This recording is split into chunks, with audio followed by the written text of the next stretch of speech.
Hey guys, I'm Pipes and welcome to episode 4 of Eat, Sleep, Breathe Football. Are you ready? I'm ready. So let's kick this off. Today's show will be all about this man.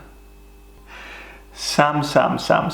It turns out, from a recent undercover sting by the Telegraph newspaper, ALLARDYCE was filmed giving advice on and how to get around third-party ownership of players. Third-party ownership of footballers has been banned now in this country by the FA, and it now has a worldwide ban from FIFA.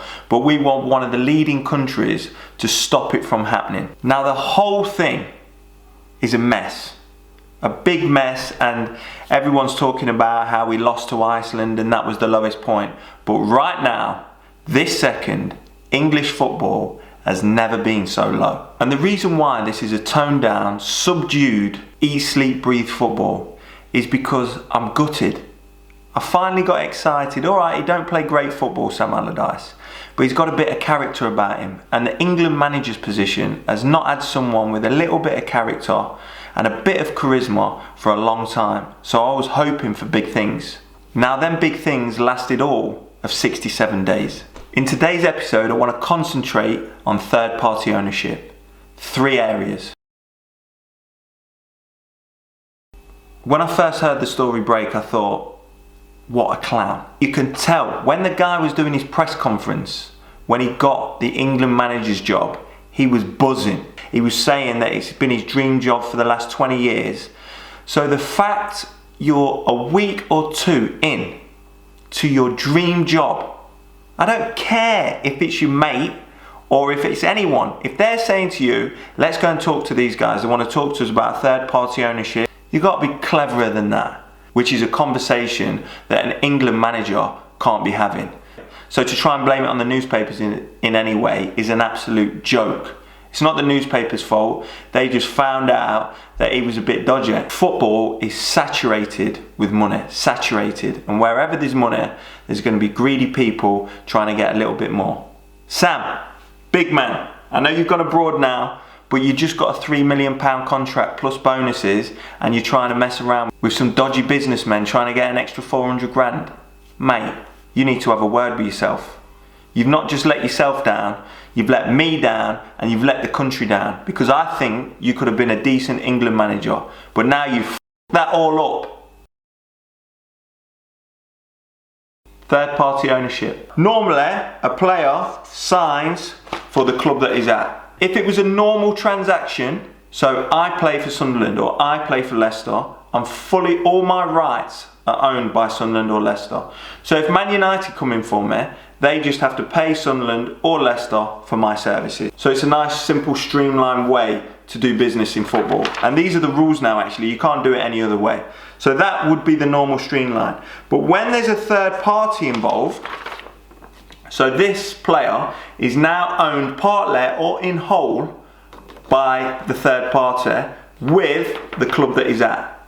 Okay? So when a buying club comes in to buy the player, they then have to do deals with the third party and with the club. Alright? So you see how it starts to get messy. The buying club will be talking to the player. The player will be talking to the selling club, but also his third party people. So then all of a sudden you've got all this going on. And this whole situation is just one big mess. And that's why it got banned from all football by FIFA. And it's been banned in this country for a long time. So to be England manager and trying to advise people on how you can get around this mess, you see how it's a conflict of interest for Sam Allardyce to keep his job. As soon as I heard the story, I knew that he couldn't keep his job. 100%. On a personal level, do I feel sorry for the man? I do, a little bit. As soon as I heard, I thought, Big Sam, I feel sorry for you. You can't keep your job. So personally, I feel sorry for him. Professionally, he had to lose his job.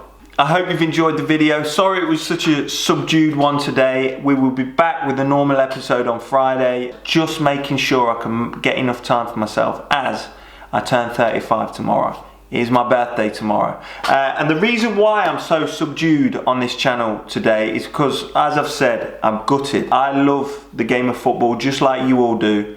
And when something happens like this and it drags our game into the gutter of world football, it just makes me feel gutted. So that's why this episode had this kind of tone about it today. But back to normal on Friday. And do you know what, guys? I'd love to get your comments. So get in the comments below and let me know what you think of this whole situation. And the other thing I would ask is, who do you want to be England's next manager? And remember, there's still time to win this Premier League football. So if you want to have a chance of winning it, head back to Monday's video. Make sure you're a subscriber to the channel, you like this video, and you leave a comment down below. If you've enjoyed this video, make sure you hit the like button. And if you're new around here, make sure you hit that subscribe button. This has been Eat, Sleep, Breathe Football. I've been Pipes. You've been great. And I'll see you all on Friday. Peace!